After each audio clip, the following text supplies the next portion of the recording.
Olá, tudo bem? Esse é o Ouvi Ali, um podcast em que você escuta conversas cheias de sensibilidade sobre as nossas relações com o mundo. Eu sou a Lívia Nola e a cada semana eu recebo uma pessoa diferente para uma conversa sincera e profunda sobre quem nós somos na nossa essência. Um papo para você ouvir e sentir.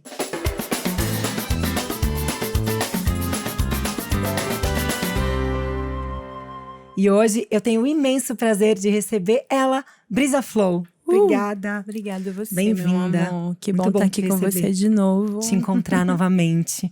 Tô muito feliz que você tá aqui. Você viu que eu te apresentei dizendo somente o seu nome, mas eu não falei a sua profissão, o seu ofício, porque aqui a minha primeira pergunta sempre é para quem senta aqui nessa mesa comigo: quem é você para além da sua profissão? Quem é Brisa Flow na sua essência?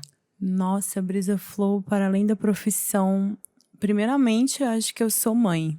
Acho que é uma coisa que eu gosto de ser. É uma coisa que eu não romantizo, mas que eu faço com muito amor, com muita paixão.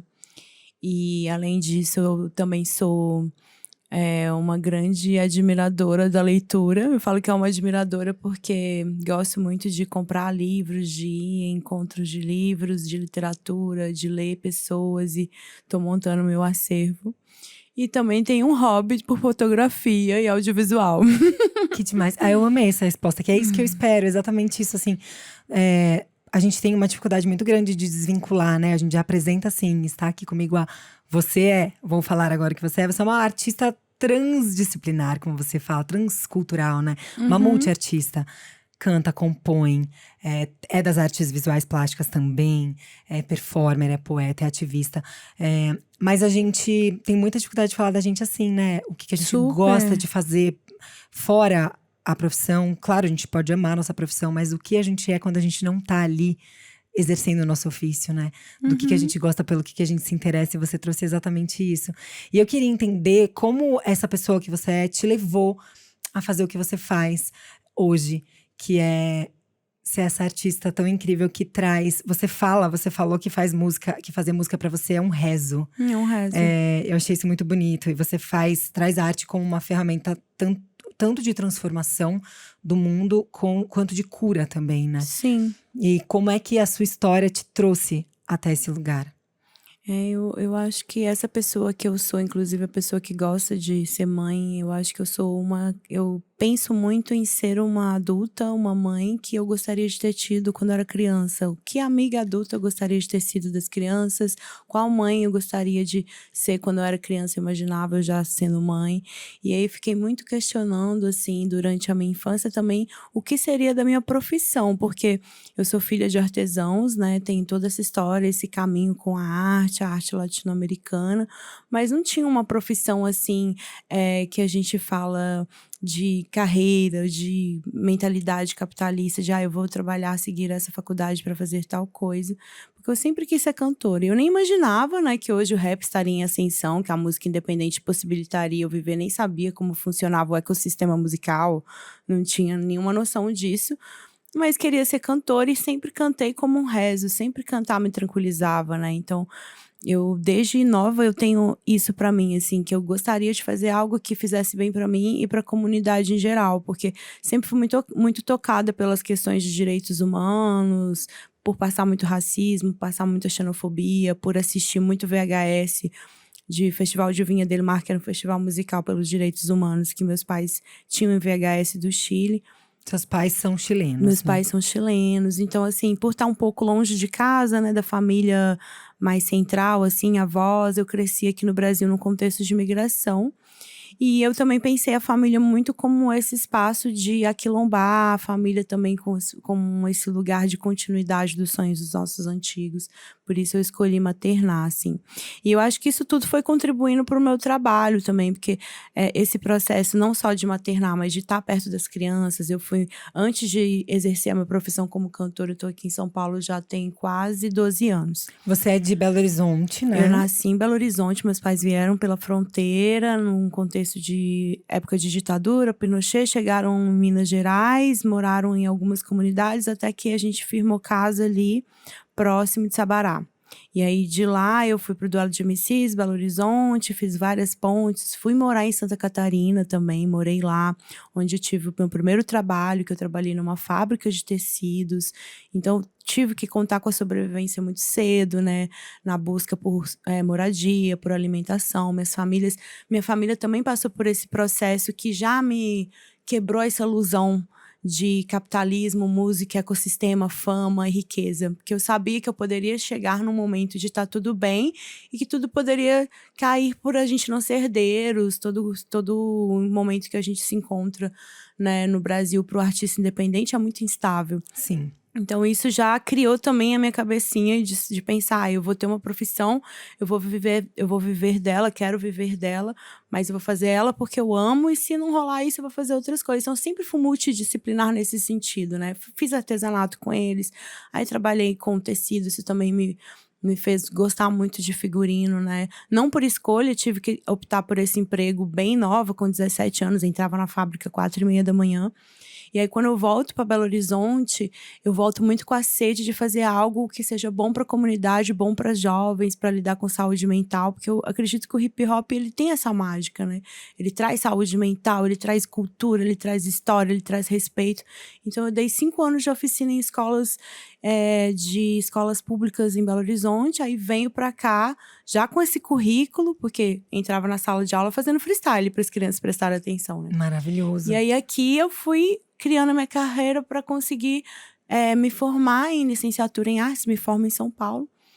E trabalho sempre com os dois, porque eu acredito que meus discos também têm um pouco de arte e educação, né? Onde eu trago muita informação que não tá nos livros e tal. Eu ia entrar exatamente nisso agora. Você, com os seus álbuns, os seus 3 álbuns e o seu EP, você conta que a ideia é exatamente essa. Você me contou, quando a gente conversou da outra vez que a gente se encontrou, que até foram questionados os nomes, né, dos seus álbuns, que você traz nomes de… Você traz Neuen, depois Selvagem como Vento, que também tem um significado importante pra você. Sim, que é onde nascem os cantos, Kuruf no vento. Free Abiyala e Genequeu. A gente vai falar dos 4, eu queria passar por eles. E aí eu acho que eles 4 e a escolha desses nomes mostram o quanto… mostram a sua história, passam pela sua história. E você me contou isso, que você foi criticada por… As pessoas não vão entender o que quer dizer, não vão saber pronunciar. E a sua ideia era exatamente… trazer, né? O seu povo é o povo Mapuche, certo? Sim. Você queria trazer exatamente… esse apagamento a que os povos originários todos passaram, e inclusive das suas línguas, de como cada povo tem a sua diversidade, a sua história, e não é só o povo indígena e uma coisa né? só. E eu achei muito bonito você falar isso, que você não queria dar aula, tipo, eu tenho que ensinar para as pessoas que eu sim uso tecnologia, né? Uma coisa muito desconstruir estereótipos e imaginários sobre os povos originários. E aí você escolheu mesmo trazer nomes para os seus discos que você pudesse, que as pessoas questionassem o que quer dizer Neuen, o que quer dizer Abiyala, né? E assim você tá ensinando o como não foi ensinado nas escolas, pra a gente não aprendeu, né, sobre a história do povo que estava aqui. Infelizmente, assim, de várias outras coisas, né? A gente não sabe nem os nomes dos rios. São coisas tão importantes, né? Que eu acho que para você ter uma relação… Como que a gente vai construir uma relação de respeito com a floresta se a gente nem conhece ela? A gente conhece mais fora do que aqui, né? E isso tem tudo a ver com podcasts, entrevistas, jornais, novelas, filmes, fotografias. Tudo tem a ver com a imagem que é construída, né, na comunicação. Com certeza. E aí, a escolha do Neuen, que é o primeiro álbum, você me contou que significa força. Sim. A palavra Neuen. E você já entrou com uma força muito grande na indústria musical, né? Porque é uma indústria que é muito difícil de você penetrar, né? Ainda mais pra nós, ainda mulheres mais. indígenas, nossa. E você teve um grande reconhecimento com Sim. esse primeiro álbum em 2016, né? Que você já estava em São Paulo, agora morando em São Paulo. Já tava uns 3, 4 anos já. Foi 3, 4 anos pra construir ele, porque o meu bebê, o Davi, que hoje já tem 11, ele era bebê de cola ainda, criança de 2, 3 anos, e eu gravando o disco. Desde que eu tava grávida, que eu gravei as de 100, que foi meu primeiro single, que teve entre as 50 melhores mais ouvidas do Spotify um dia. Sabe quando tem aquele ranking Sim, diário?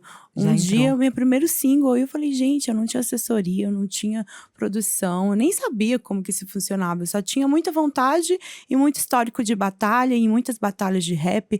Pedia pra cantar, levava meu CD que custava R$ 1 na época.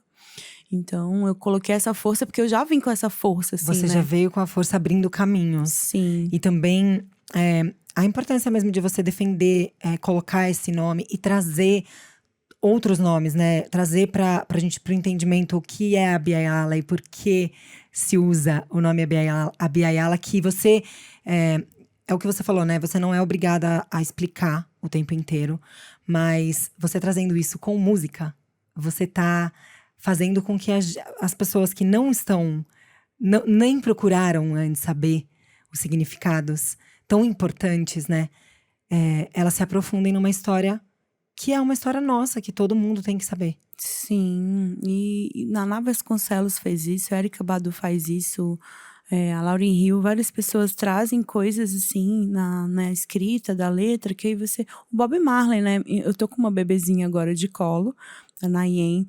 Maravilhosa. E ela tem uma relação com o Bob Marley musical muito forte, assim. Eu amo Bob Marley, mas não foi nada introjetado assim pra ela, sabe? Não projetei isso pra ela, não. Foi um dia, por acaso, que a gente tava ouvindo várias músicas, aí tava rolando um Bob Marley e ela começou a ficar… Ela tava chorando, ela ficou quietinha, aí a gente tentou de novo um dia que ela tava com sono, botar Bob Marley, ela relaxa e dorme. E aí, ouvindo Bob Marley, a Nayen me fez voltar muito para a escrita do Bob Marley. E eu comecei a perceber muitas coisas que o Bob Marley trazia de histórias também, de contextos já, em uma época que a gente também já precisava falar sobre muitas coisas. De ancestralidade, né? De ancestralidade, da música ser algo espiritual, da nossa relação com a floresta. E mesmo que seja em uma linguagem do reggae, não do rap, já estava muito forte ali, né? A música é muito poderosa, né? É muito poderosa. E com essa força que vem no seu primeiro álbum já, você traz também uma… Hoje eu fico me questionando, porque eu reescutei o nosso papo, que foi em março do ano passado. Sim. E a gente falou muito sobre você não falar…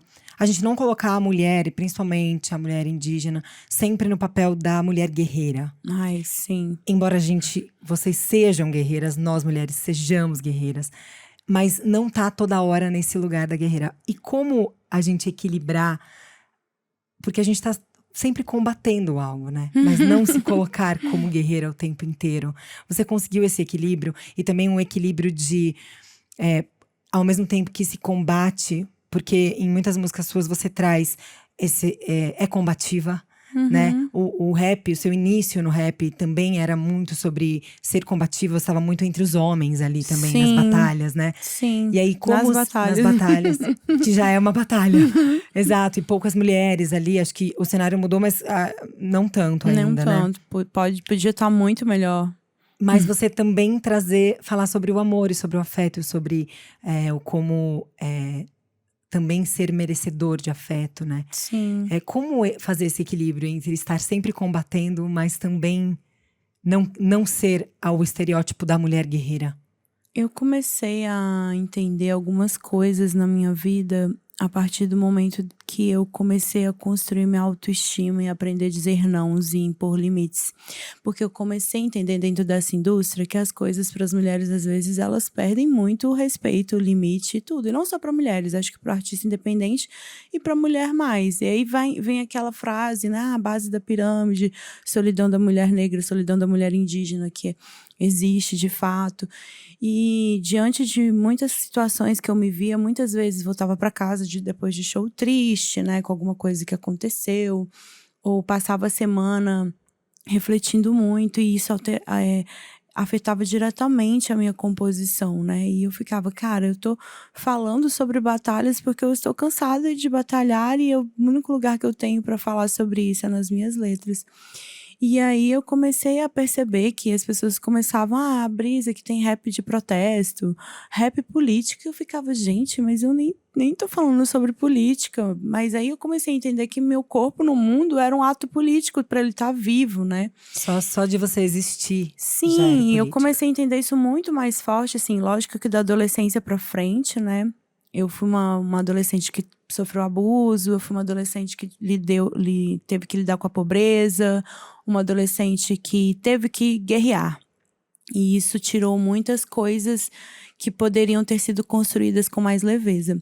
Então, quando eu chego em São Paulo e começo a construir uma autoestima relacionada à minha carreira, que é ver que as minhas músicas, elas eram boas. Então, eu consigo fazer algo muito bom, que eu não estou ganhando um não e uma crítica da sociedade o tempo inteiro. Tem mulheres me ouvindo, né? Quem são essas mulheres? Outras mães. Mulheres me escrevendo que depois que escutaram Fique Viva, deixaram de pensar em suicídio.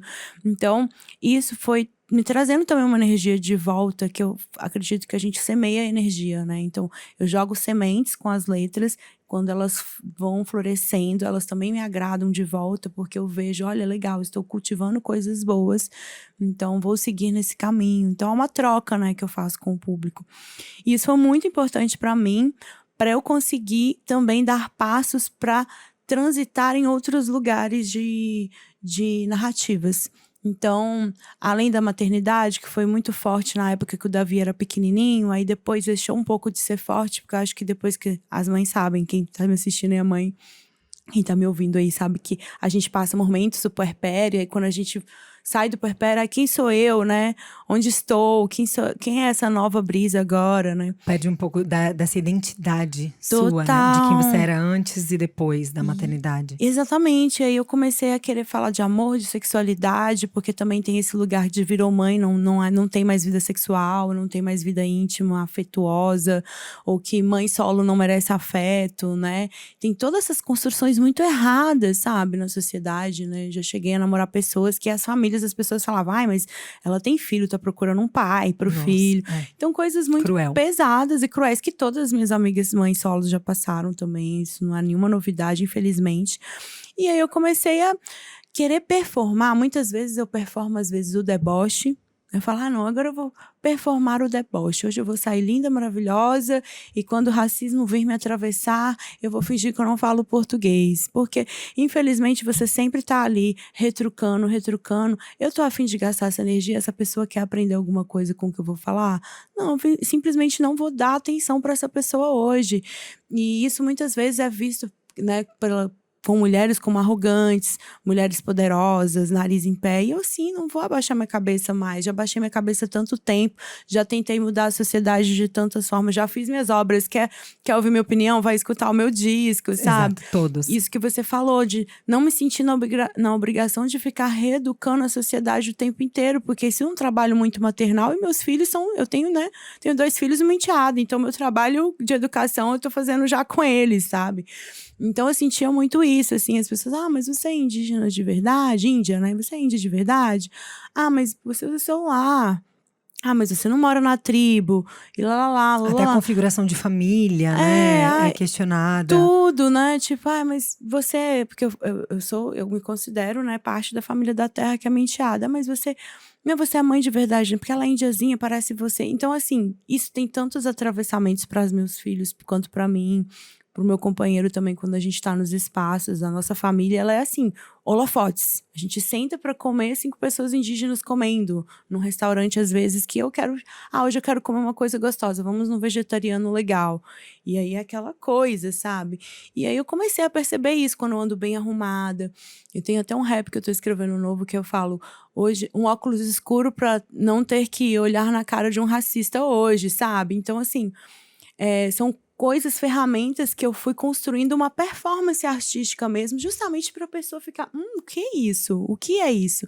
E aí ela vai ter que lidar com a situação interna dela. Com os incômodos dela, que são dela, né? Com os incômodos dela, que são dela. E eu acho que isso também é uma forma de trabalhar através da imagem, da construção da imagem, uma forma de arte educar. Com sabe? certeza. Então, eu comecei a construir outros lugares seguros também para mim que fossem menos cansativos, né? E isso também inclui espaços. Onde que eu quero estar? Né? Quais espaços que já deu para entender o que é o meu trampo, o que é o meu corpo no mundo, o que é a minha arte, que já podia ter evoluído, qual festival eu quero estar, qual espaço eu acho que vale a pena a negociação de estar presente, onde que a minha energia vale a troca, onde não. Então, é sobre isso também, o não querer performar guerreiro o tempo todo, porque às vezes você volta para casa do show, Lívia, exausta, assim, valeu a troca? Né? Valeu estar nesse espaço que não conseguiu nem fazer igual você, tipo, pesquisar o meu trabalho. São poucas pessoas que fazem isso, sabe? Sim. Precisa ter um recorte indígena ou de uma mulher e me chama. E muitas poucas vezes escutam o meu som. É nesse nível mesmo, sabe? Eu falo muito sobre isso aqui.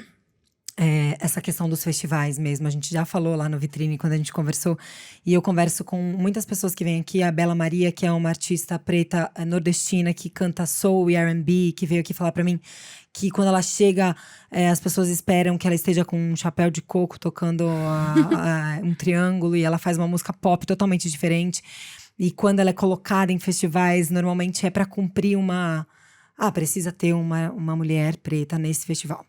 E com as artistas indígenas, isso a gente conversou da outra vez, o quanto acontece. Não, assim. eles erram nossos nomes nos e-mails, Lívia. É assim, a gente printa, porque eu sei que vai virar uma obra de arte daqui a uns anos de deboche, que é o que eu tô falando. Né? Às vezes eu não respondo. Como que você responde um e-mail de uma pessoa? Nossa equipe ri, porque assim, manda… oi, Catumirim. Oi, Caiguajajara. Oi, Diano Ticum. Já recebi Oi, Souto MC, que são outras cantoras indígenas que eu respeito muito e têm uns trabalhos incríveis. Mas, assim, respeitem elas, respeitem a mim, não confundam os nossos trabalhos. Nós não somos a mesma pessoa, né? Vocês não são a mesma pessoa. Não, e cada um tem um trabalho tão diferente. Muito diverso. E é muito engraçado conversar com elas, que as minhas amigas falam também, né? Ai, já me confundiram, a Catu sempre fala isso também. Então, assim, isso fala muito sobre o quanto a sociedade precisa avançar e o quanto a gente tem que estar nesses festivais, tem que estar nas rádios, porque isso vai fazer as pessoas realmente, peraí.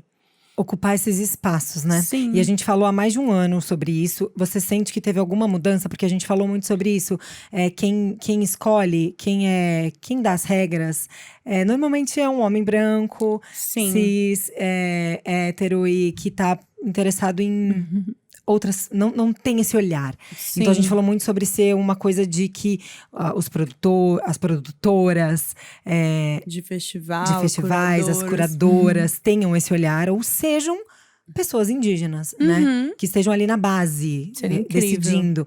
Você sente que de março de 2023 pra cá mudou alguma coisa? A gente vai fazer 1 ano, 2 anos daqui a pouco.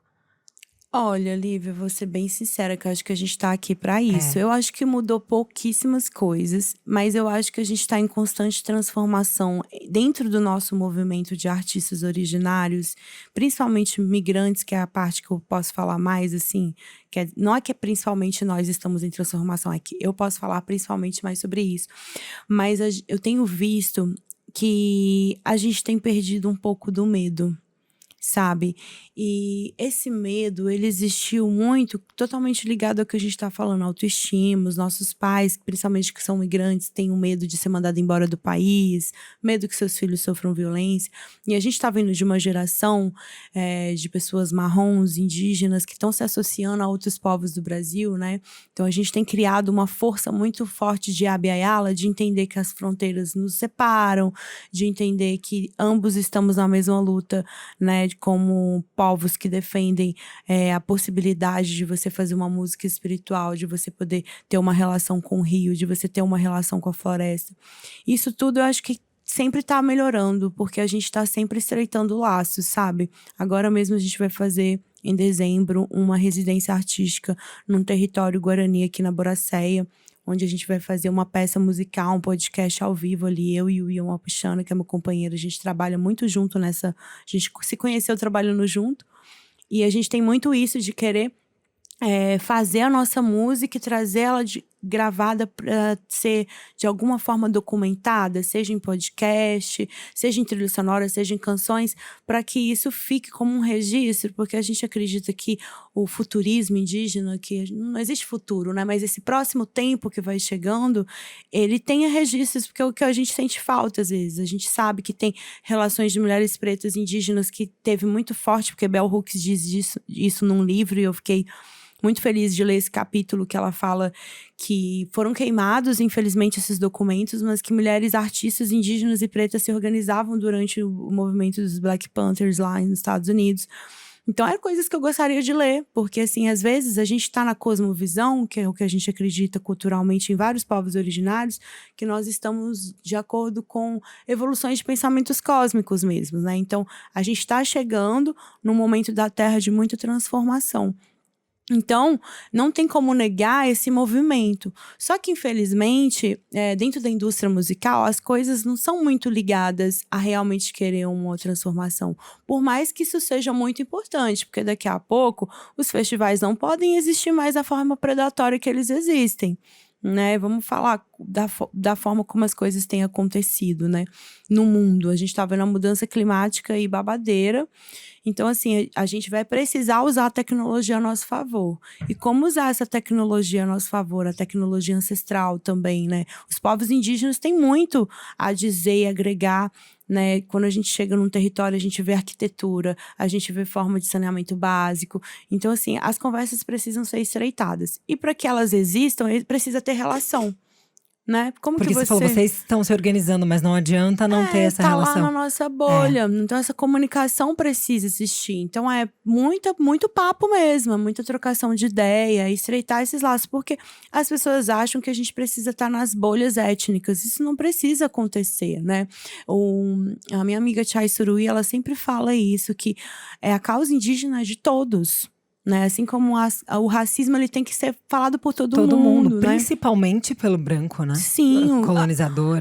É exatamente quem tem que estar discutindo isso. E quem tá na indústria, né? Muitas vezes eu fui ver o Latin Grammys agora, a maioria, né, das pessoas que têm esse acesso de conseguir levar os artistas para estar em esses outros lugares são pessoas brancas. Então a gente precisa que essas pessoas brancas também estejam aptas a ouvir o que tá acontecendo no underground, porque tem coisa muito boa sendo produzida. E eu falo que o movimento indígena é underground porque ele ainda é.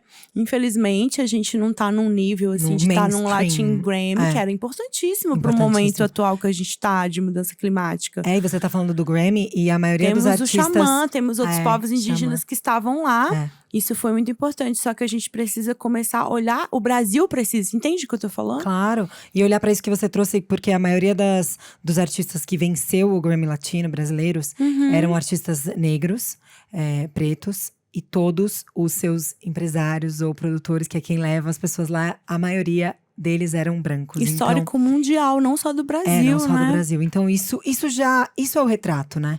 E eu te perguntei se mudou um pouco o cenário, porque eu te vi participando de festivais. Você foi pro Lola, você foi pro Rock in Rio. Mas é isso também, não adianta ser uma, duas artistas. É uma cena que existe. E eu vi você falando também de você ter um projeto de criar a sua própria gravadora e a sua própria empresa de agenciamento. Estou nela já. Você já é a sua produtora, agente, diretora de clipe. Você já tem esse multi, mas também para trazer… Você tem essa ideia de trazer outros artistas e outras artistas também com você?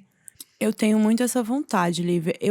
Quando eu fiz o Janekeu, que foi esses últimos 2 anos que eu fiz turnê desse disco, eu senti que eu botei um nome de disco de guerra, por mais que eu não queria performar a guerreira. E eu tava num momento… Janekeu é uma guerreira, né? Janekeu é uma guerreira Mapuche. De uma guerreira, E ela foi uma grande negociante. Assim, negociadora mesmo, uma grande arquiteta. Uma gata que fez uma arquitetura de uma guerra, digamos assim. Ela negociou terras em prol de apoio, ela negociou ovelhas. Então, assim, ela foi uma grande jogadora rara, né? Então, eu tive que fazer isso. Isso é muito importante. E como eu trago a minha música para um lado espiritual sempre, sobre o que a gente traz com os nomes dos álbuns, com as letras, com os temas. E ao mesmo tempo foi uma grande responsa eu colocar esse nome de Anekeu, né? Depois dos... Não que eu me arrependi, mas eu fui sentindo a responsa que estava sendo colocar esse nome no álbum. Porque eu realmente tive que lidar com guerra dentro de selo para que o disco permanecesse comigo. Eu tive que lidar com guerra de direito autoral. Eu tive que lidar com guerra para estar nos espaços e cantar algumas músicas, né? Então, para fazer uma turnê latino-americana, porque assim, como que você faz uma turnê na América Latina, sendo que o histórico Brasil e Chile, Brasil, Colômbia, Brasil, Bolívia não é construído, não existe isso. Eu não tive um amigo para ligar e falar, parceiro, ou uma amiga, como que foi essa turnê que você fez para Bolívia? Porque quem vai é artista Não muito tem. independente e vai em circuitos de festival já. Não existe essa coisa de casa de show, que é o que eu queria fazer através do Digital da Natura. Eu queria rodar o máximo de lugar possível, porque eu não quero fazer um edital para entregar o edital. Olha que bonitinho, eu fiz, todo mundo recebeu. Não, eu quero que isso ganhe nome, eu quero utilizar essa possibilidade do edital para que o trabalho de música indígena Abiyala, principalmente de mulheres e corpos dissidentes, seja valorizado, visibilizado. E que isso tenha Isso tem que ter desdobramentos, né? E para isso tem que ter público, para isso eu tenho que ter... Então eu investi em assessoria de comunicação nesses outros lugares para poder chegar lá, conhecer onde que a cena tá rolando, curadores, troquei ideia com muita gente. Então foi um trabalho que eu e minha equipe ficamos assim, bem aquele documentário da Anitta, bem aquilo ali, muitas reuniões e muitas tentativas, porque eu tenho certeza que eu tô conseguindo e eu vou construir muita coisa legal para uma cena que realmente rompa essas fronteiras. Eu acho que isso é um legado que eu quero deixar para falar, sabe? Fiz, sonhei desde criancinha e entreguei, sabe? É uma realização pessoal, uma realização profissional e uma realização do meu povo também. Coletiva também. Coletiva, porque tem muitos povos indígenas que são migrantes e se encontram muito na minha letra, nesses movimentos que eu faço de trânsitos, né? Então, eu acho que assim, essas transformações que a gente tem falado, eu construí e eu quero continuar negociando. Eu quero continuar negociando com festivais de pessoas brancas. Eu quero negociar com pessoas brancas. Eu quero negociar com pessoas cis. Eu quero negociar com pessoas de gravadoras. Porque eu sei que através dessa negociação de, olha, eu quero estar no seu espaço. O que você pode me oferecer para eu estar no seu espaço? Quem que a gente pode trazer junto para abrir esse show? Tem esse e esse cantor. E eu tô trabalhando com esse trabalho de base que é a juventude, né? Assim... Daqui a um tempo, acho que eu tô falando que eu tô fazendo os meus últimos trabalhos, assim, mais de rap nacional. Quero fazer um disco bem rap nacional, esse próximo que tá vindo. Mas daqui a um tempo eu quero começar a descansar um pouco, sabe? E começar a pensar essa cena musical também, trazendo os jovens, sabe? Porque...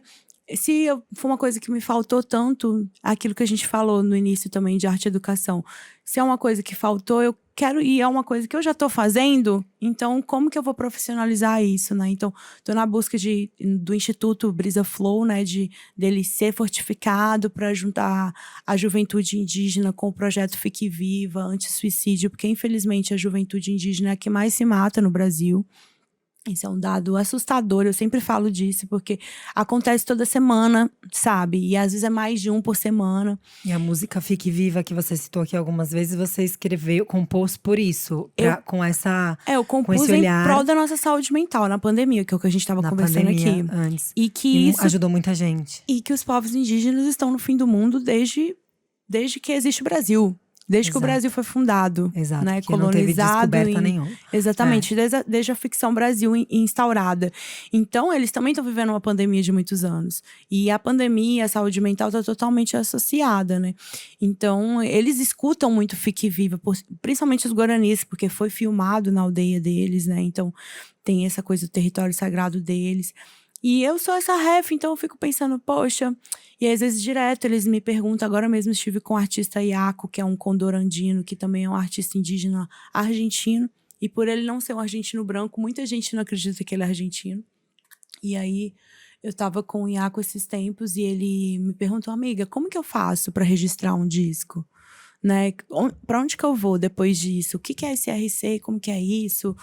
Dá a sua opinião pra mim. Então, muita gente vem assim, muito artista indígena vem me procurar nesse sentido. Então, eu falei, cara, eu preciso me profissionalizar. E por que não uma mina, né? Bora. Claro, e tem você como referência e você já tá construindo mesmo esse espaço. E que venha um documentário de Brisa Flow Vai falando… vindo! Olha, ó, tem que vir você falou do da Anitta, tem que ter um seu articulando tudo isso. Porque é muito poderoso, né? Esse movimento que você vem fazendo. Primeiro fazendo sua música e fazendo sua arte. Mas de repente… entendendo que não é uma coisa só sobre você. Nunca foi, né? Nunca foi. Você já fala que o rap é um aquilombamento urbano, né? Você sempre falou. Nunca foi só sobre você, sempre foi sobre o seu povo e os povos indígenas. Mas também o quanto esse movimento seu, os artistas te olharem e entenderem que é possível, que existe um caminho. E que se a gente fala que o futuro é ancestral, né? Que a gente tá falando de futuro… que eles possam te olhar e acreditar, né? Porque também é muito ruim, você falou isso, eles sempre estiveram numa pandemia.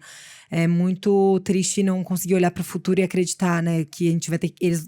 o povo vai ter que continuar lutando para ter sua terra, que é sua por direito. Sim. E para não ser olhado com esse olhar do racismo, do estranho, né? Que você falou, aliás, na nossa outra conversa, você também falou que tinha a ideia de filmar um documentário mostrando a sua família e o seu dia a dia. Sim, quero pôr uma GoPro, a gente tá nesse projeto, eu e o Ian. Já porque as temos pessoas até acham, a GoPro. né, te colocam muito num lugar estereotipado de… Sim, assim, a gente gosta de ir pra praia, o Ian, ele gosta de águas quentes, que ele é Wapixana, né? Os Wapixianas são de Roraima, uma água mais quente, e eu sou do sul do Chile, né? Então agora eu levei ele na turnê, ele foi fazer um show comigo em Concepción, e ele nadou no Pacífico. Então, assim, a gente gosta muito de água, né? Ele gosta de água quente, eu de água fria, ambos estamos no meio, porque eu não sou daqui, né? Ele também não é, e a gente brinca que eu sou do sul do mapa e ele do norte, e a gente se encontrou no meio.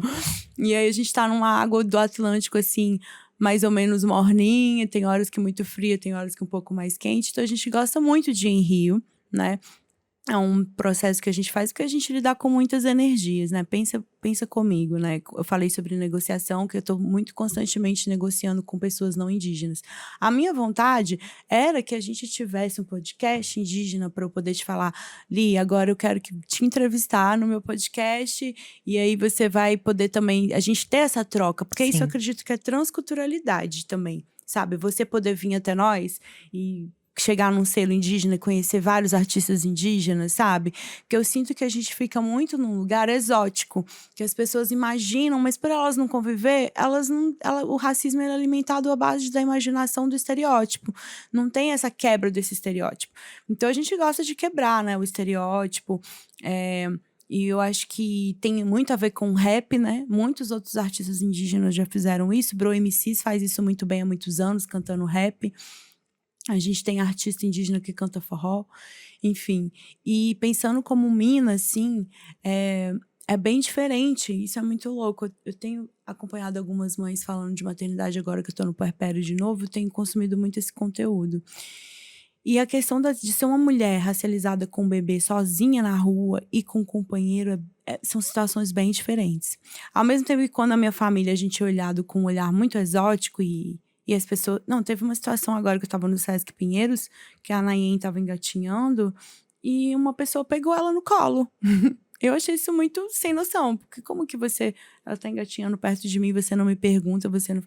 Ai, que indizinha bonitinha, olha, saiu mostrando. Gente. E eu assim, sabe, aquele momento que você não tem nem reação, que você não tá preparada pra isso, assim. Então, muitas vezes as pessoas acham que nossos filhos são públicos. Isso é uma coisa que tem acontecido muito.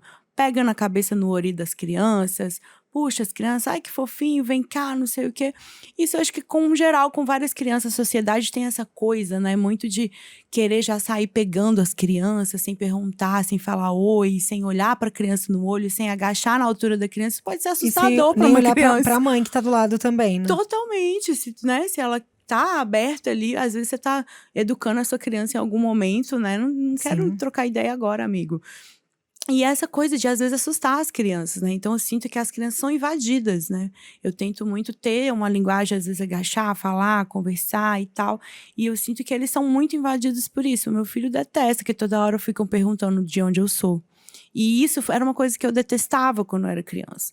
Então, são coisas que eu acho que se a gente fosse uma família não indígena ou uma família branca, a gente talvez não passaria por essa série de perguntas todos os dias. Vocês com certeza não passariam, né? Talvez. E é todos os dias, sabe? Tipo, quando a gente não passa, a gente faz até brincadeira. Nossa, a gente vai chegando em casa de carro, a gente fala, olha, hoje ninguém perguntou de onde a gente era, por que que a gente estava aqui.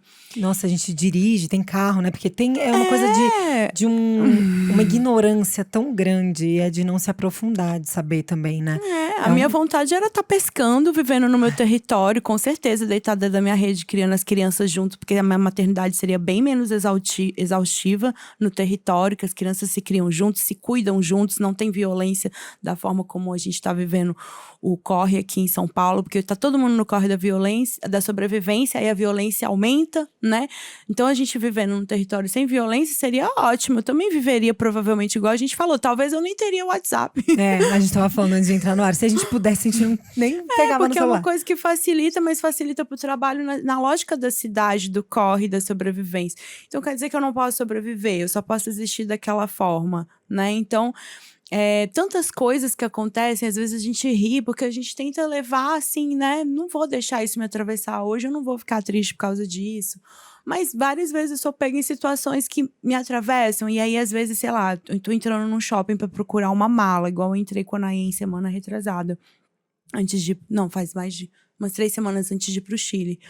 E aí eu entrei com ela, assim, no shopping, procurar uma mala e tal. E a mulher fez eu mudar de cadeira, sabe? Que ela falou que ela tava esperando uma família e eu não podia sentar na mesa ali com ela do shopping, porque tinha uma pessoa chegando e era um cadeirante. Aí eu falei, tá bom, o cadeirante vai entrar, vamos me mudar de mesa. Aí eu me mudei de mesa, ela tomou o café dela sozinha e saiu. Ela simplesmente não queria dividir a mesa comigo, sabe? Existe isso ainda, em 2024, sabe?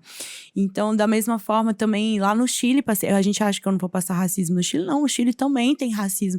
No Chile, os mapuches são acusados de terrorista, né? Existe uma lei terrorista do estado, onde o indígena, dependendo da manifestação que ele faz, ele vai preso, né? Então, é muito forte a violência contra os indígenas lá. Então, óbvio que eu ia passar racismo lá, né? Então, eu saí de um ônibus num dia de uma gig que a gente fez um show, eu tava exausta, amamentando a noite inteira, né? Porque pro lugar que a gente fez esse trânsito, a gente fez de ônibus de rodoviário. E aí foi um dia que eu tava mais cansada e vulnerável, assim. Eu saí com a Naém do ônibus, queria sentar. E o senhor, tipo, eu falei, com licença, né? Eu falei em espanhol, permisso para eu poder sentar. E aí ele falou, não tenho plata, não tenho dinheiro. E eu, tipo, cara... Aí nesse momento eu falei, você é um racista e eu quero sentar, dá licença. E eu falei em português, porque eu já tava assim, não sou obrigada nem tentar falar em espanhol, mas né? que bom que você falou, mas é isso, né? Então, assim, é muito... tá vendo como é diferente quando você tá sozinha? E eu vi essa mulher falando, acho que é Suede o nome dela, vou me lembrar. Ele falou, pra quem não entendeu o espanhol, ele falou, não tenho dinheiro, não né? Tenho dinheiro. Ele falou, e eu falei, cara, não sabe? Isso muitas vezes me põe numa lógica de capitalismo, sabe, Lívia? Que eu nem queria, de ter que andar muito bem vestido. Por exemplo, eu uso prata porque pro povo mapuche a gente tem a cultura que é a Cunhen, que é a lua, ela chorou as lágrimas de prata, que protege nós mulheres mapuches. Então, meus pais trabalham com prata, eu tenho uma relação não extrativista com a prata desde criança, onde as pratas vão se transformando, né? Minha mãe derrete uma prata, vira outra coisa. A gente tem esse processo muito forte na família e eu ando com essas proteções. Então, não é um luxo pra mim, mas às vezes eu vou atrás de um luxo, como eu falei, um óculos escuro, uma roupa bonita, porque não quero ser atravessada toda hora. E aí, às vezes eu penso, por que eu tô fazendo isso, sabe? Então, pro artista que vive na cidade, racializado, a gente passa muitas violências mentais, porque a gente fica pensando, o que eu deveria ter falado? Será que eu fui muito agressiva? Será que eu deveria ter educado? E é aquilo que a gente falou, não é sobre a gente, né? É um problema que a gente não tinha que estar lidando com ele, né? São os outros que têm que se educar quanto a isso. E acho que a turnê, no documentário, a gente tá muito... Eu quero trazer essas coisas também. Porque eu falei, será que eu vou trazer só paisagem, coisas lindas, as pessoas gritando no show? Não, eu quero trazer essas histórias. Que desde uma mala que eu fui comprar num shopping Guatemi da vida, porque era o shopping mais perto que eu tava com o neném, eu falei, vou entrar nesse shopping aqui. Vou comprar uma mala. E eu nunca... Acho que eu tinha ido no shopping Guatemi umas 2 vezes. E aí eu passei por isso, antes da turnê. É um shopping super elitista aqui de São Paulo. Então, assim… E que a gente pode estar lá, se eu quiser ir lá, Claro, deve. ver, né? Tipo, por quê? Que eu quero conhecer essa loja. Mas é o que você falou, né, sobre… e aí, nós, pessoas brancas, não temos que pensar nisso, né? Tipo, eu sou casada com um homem negro. E ele tem que pensar a roupa que ele vai colocar pra ir no mercado. Eu nunca vou ter que pensar isso. Eu posso ir de Pra ele pijama não, no mercado. Porque a gente tem histórico no Brasil de homens pretos sendo mortos em mercados. E ele vai ser seguido, se ele for sem mim no mercado, de chinelo, ele vai ser seguido pela segurança. Então é uma coisa… que é isso, as pessoas brancas, elas não sabem, não vão saber. E elas reproduzem esses racismos o tempo inteiro. Então é sobre a gente falar sobre isso e entender e se educar. E você trazer isso na turnê, vamos falar da turnê? Porque você tá fazendo uma turnê. A turnê chama Abiyala em Trânsito. E você já trouxe um EP com o nome Free Abiyala também. É uma turnê latino-americana. E vamos falar novamente sobre a palavra Abiyala. Sim. Porque você tá falando exatamente sobre essa América Latina, mas não trazendo esse nome do colonizador, América Latina, né? Sim, eu acho que eu comecei esse projeto lá no EP em 2020, o Abiyala, porque eu gosto muito como mulher, assim, de pensar… Por mais que eu seja uma mulher num gênero não colonial, que é essa coisa meio two spirits, epipedian, que é espírito de dois lados, eu tenho um lado masculino muito forte para realizar, inclusive, essas negociações, para estar nesses espaços, inclusive… sobre o que a gente estava falando agora, assim, das violências raciais, também tem as violências patriarcais, né? Tem essa outra coisa que é muito chata também e que eu já desenvolvi um modus operandi muito poucas, né? Eu sou bem poucas. Então, são coisas que homens também não vão saber. Tipo, meu companheiro, por mais que ele seja indígena, e eu falo pra ele, cara, hoje eu saí com a Nain sozinha, passei isso, isso e isso. E ele fica, tipo, de cara, porque são coisas que eu não passo quando eu tô com ele. É meio Violências que eu sou… que só mulheres vão… A sociedade me vê como propriedade dele. E acho que isso foi uma coisa muito… Uma questão X pra turnê, assim, de… Cara, tá bom, eu sou uma mulher fazendo uma turnê, né? Eu não posso esquecer disso, né? E… uma mãe fazendo uma turnê com um bebê, né? Porque quando foi aprovado o edital da Natura, eu tava gestante, eu falei, cara, a neném vai nascer e agora eu não vou poder viajar com ela logo de cara, vou esperar ela fazer 6 meses, né? Que ela já estaria comendo uma coisinha ou outra pra poder ficar mais de boa sem mim na hora do show.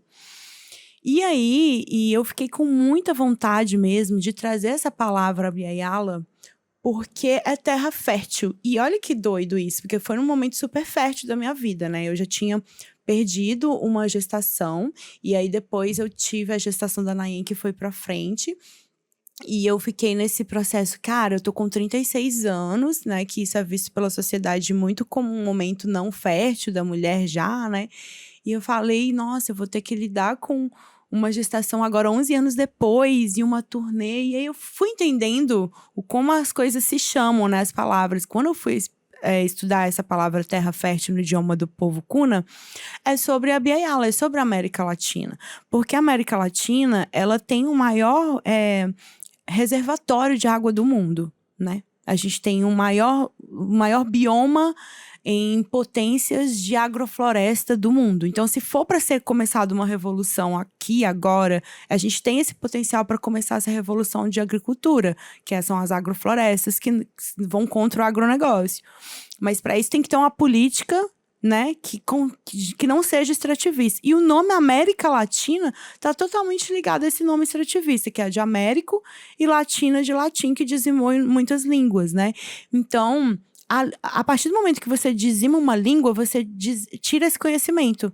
E qual que era o conhecimento maior? Que era a proteção desse espaço. A gente teve outros povos indígenas que também foram extrativistas? Sim. Tivemos povos indígenas também que tiveram seus impérios, os incas e outros, mas não da forma como tem sido feito até hoje. Então, assim, não é defendendo, romantizando que os indígenas vão salvar o mundo, mas eu comecei a pensar, a partir de 2020, quando a gente tem uma pandemia, onde o movimento indígena tem se organizado tanto, há tanto tempo, e começa a ser mais ouvido, porque não tem como negar que ele existe, vamos começar a mudar as palavras, né? Então, vamos mudar essa palavra para Free Abiyala.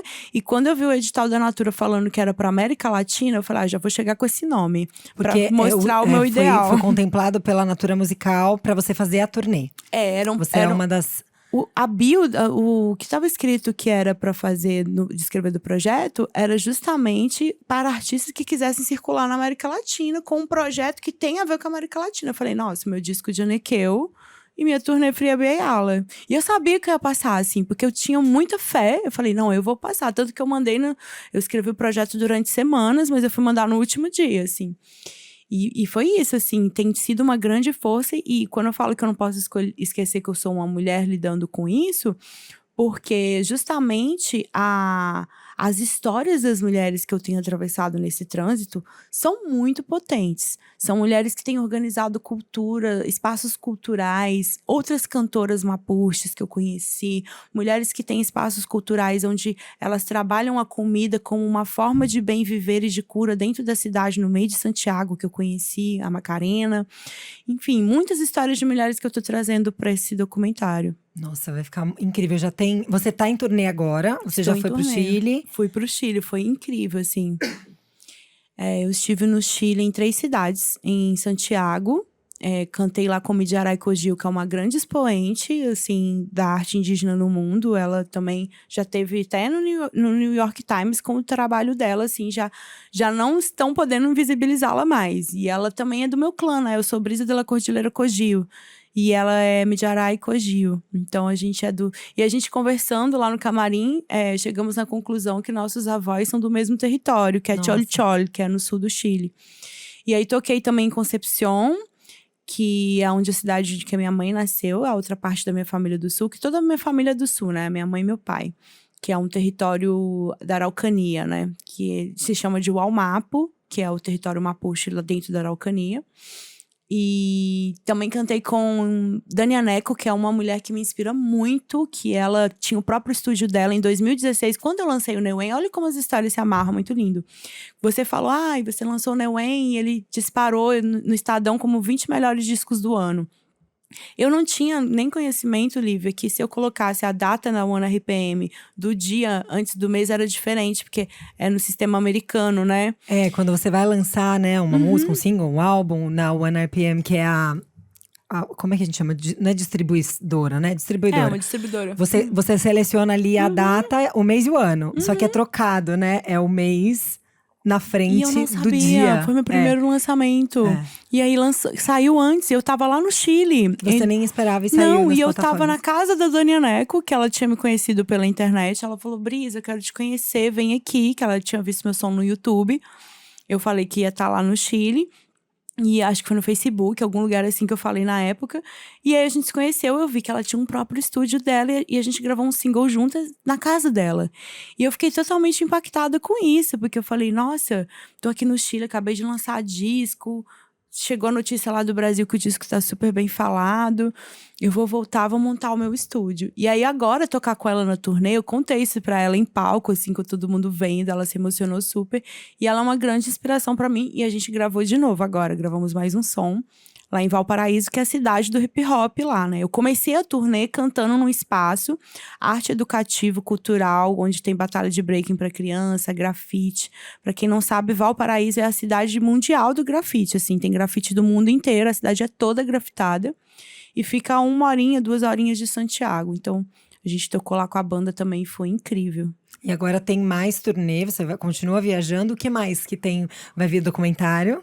É isso, Lívia. Eu tô assim, esse trânsito tem sido muitas coisas que estão crescendo organicamente. A gente tem o escopo do projeto, que é 3 países, né? México, Bolívia, que é o que a gente queria fazer. Por quê, né? Eu escolhi Chile pela minha raiz indígena.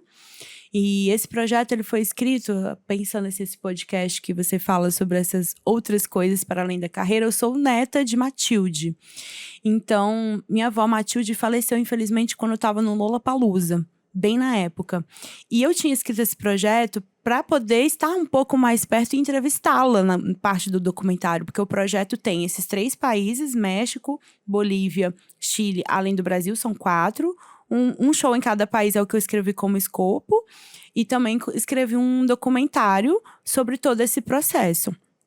E aí, fazia parte de entrevistar ela, porque ela é uma grande referência pra mim, de uma mulher que vivia na cidade. Ela vendia empanadas no metrô, então muita gente conhecia ela e ela já estava nesse trânsito.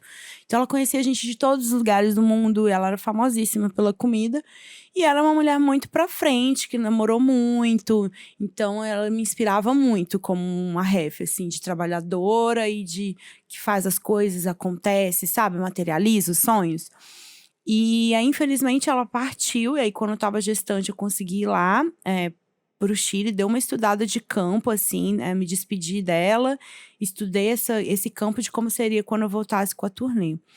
E aí, eu fui fazendo esses trânsitos, assim. Eu peguei o carro dela, essa história é muito linda, assim. A gente chegou em Santiago agora e a gente ia alugar um carro, né?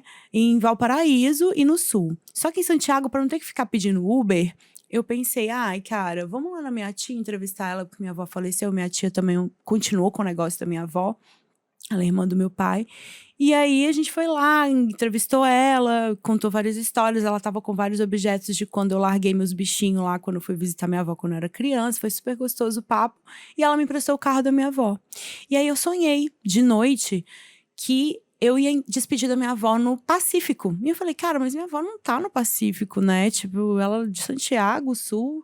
E aí, a gente foi pra Valparaíso. E aí, eu sonhava que eu despedia com flores brancas.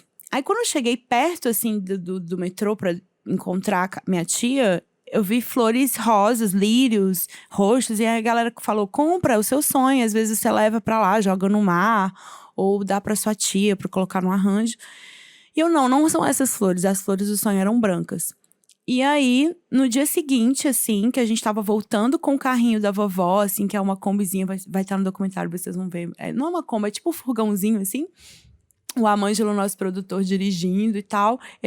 Eu tava, antes de entrar no furgão com os nossos equipamentos, eu tava brincando, assim, com a Nayen e peguei umas flores brancas e dei pra Nayen. E a Nayen deu pro Amângelo. E o Amângelo botou no carro. E aí, quando a gente tava filmando a paisagem de volta, eu olhei aquela flor e falei, era isso. Eu tinha que vir com o carro da minha vovó pra me sentir perto dela na turnê. E agora tá entregue, né, a homenagem pra minha avó, assim. Então, foi muito íntimo esse momento no Chile. Eu escrevi pra estar perto da família também. Pra começar por lá, começar por esse espaço que é um espaço totalmente ligado à cultura hip hop, que é a minha raiz também com a minha carreira.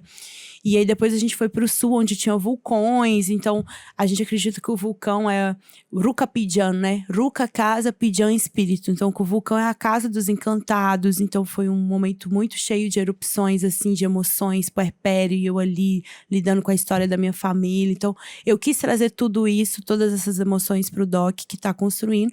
E as histórias foram surgindo. Surgiu a Macarena, que me recebeu, uma artista da culinária mapuche, que outras amigas mapuches contaram que eu ia estar lá presente. Ela me recebeu com um ritual de cerâmica, onde ela jogou um café de maqui, que é um café tradicional mapuche, na terra. E ela não sabia que eu estava com o bebê, eu não fui com a Nayen nesse momento, ela não sabia que eu estava de puerpério. E ela falou, esse ritual aqui a gente faz para mulheres no pós-parto, que estão com bebês até 1 ano de idade.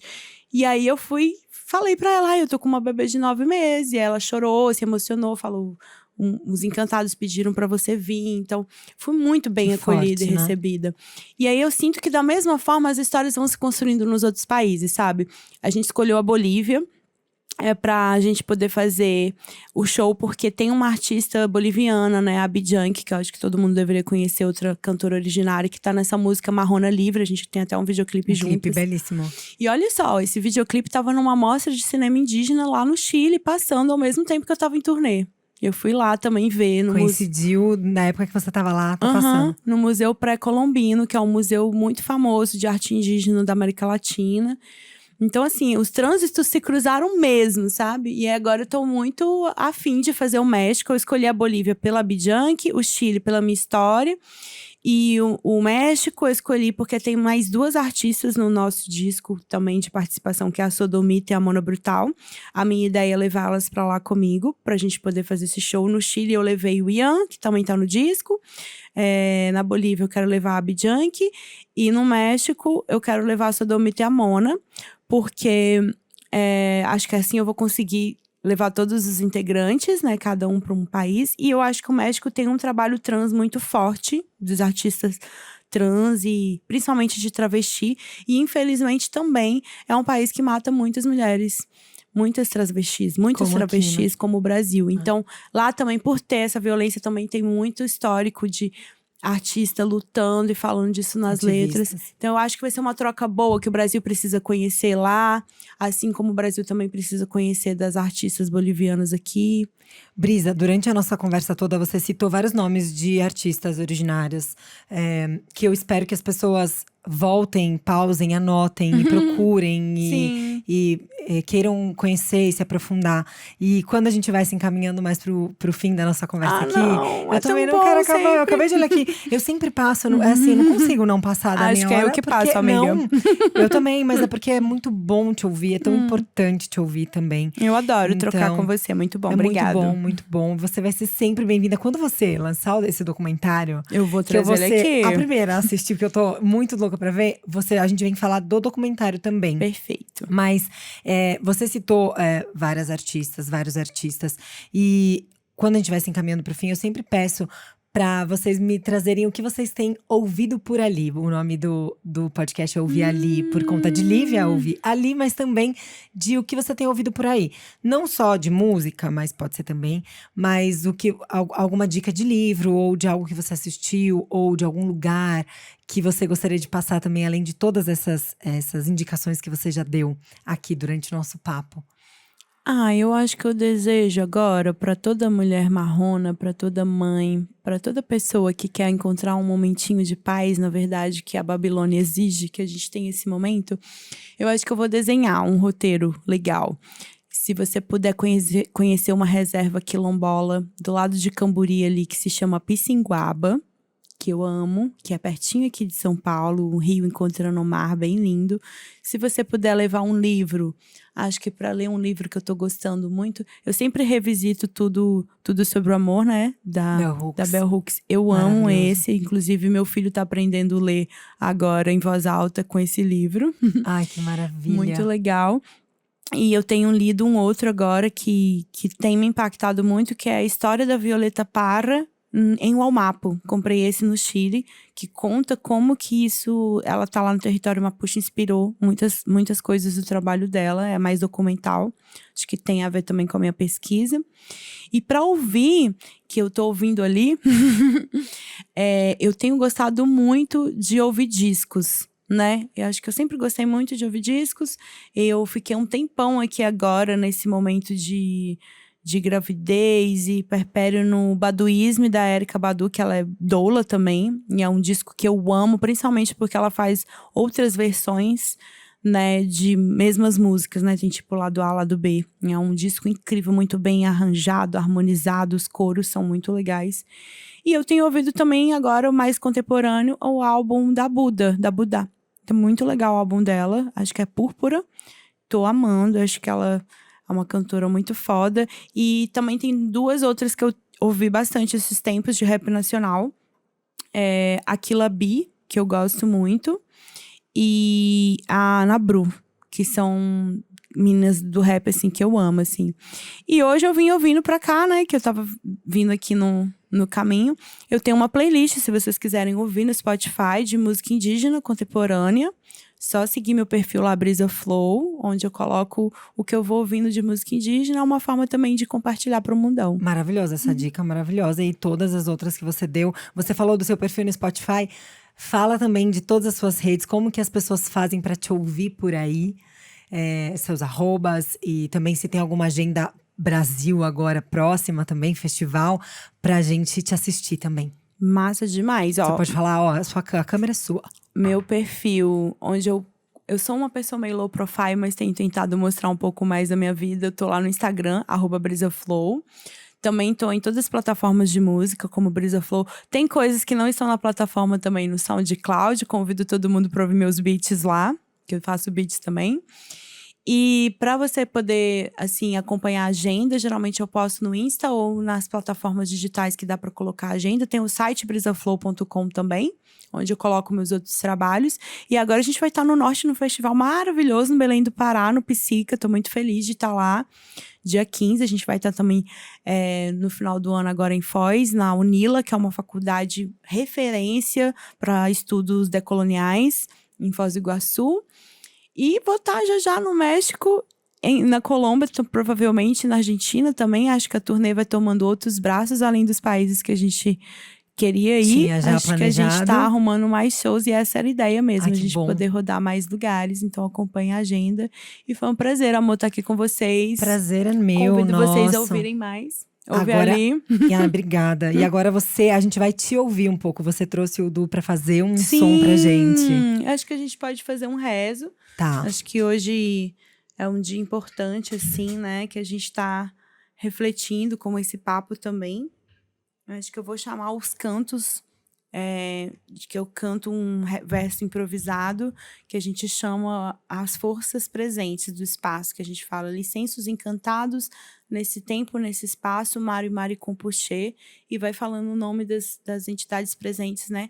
A água, o vento, as montanhas. Bora lá.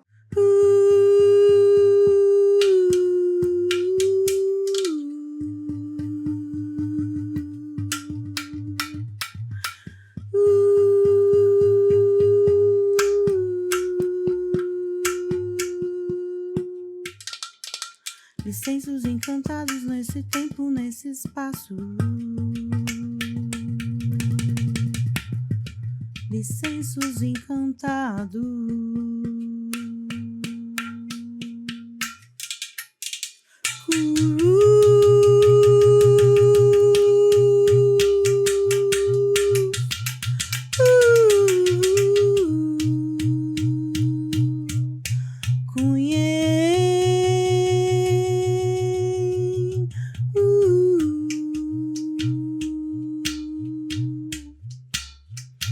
Água pra lavar, água pra beber, água para ver curumim crescer. Chaltumai, chaltumai, chaltumai.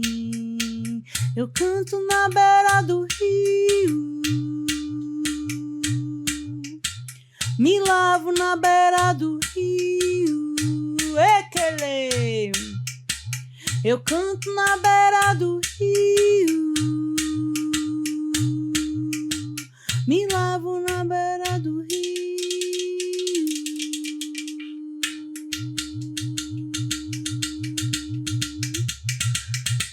Que corre com a mata, que dá vida pra mata, que corre com a mata, que dá vida pra mata e depois encontra o mar. E depois encontra o mar. Rio que desemboca e vira mar, do Atlântico pro Pacífico.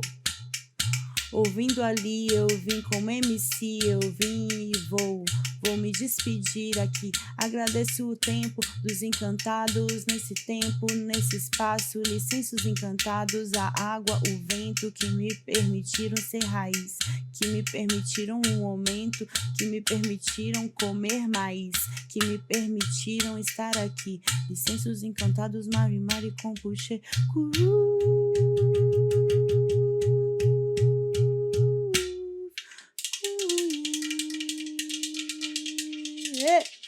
Chaltumai. Maravilhosa, teve até improviso. Obrigada, muito obrigada. Muito amor. bom te Obrigada receber, você. te ouvir Que seja sempre. uma ótima semana. Pra nós. E vocês que acompanharam a gente até agora, muito obrigada pela companhia, Obrigada a todo mundo pelo aí. carinho. E tenho certeza que vocês amaram esse episódio, então compartilhem com quem vocês acham que também pode gostar. Tem aqui um link na descrição do episódio para vocês receberem todas as informações de cada episódio que vai ao ar, de ouvir ali toda semana. Obrigada pela companhia. Um beijo, a gente se vê na semana que vem.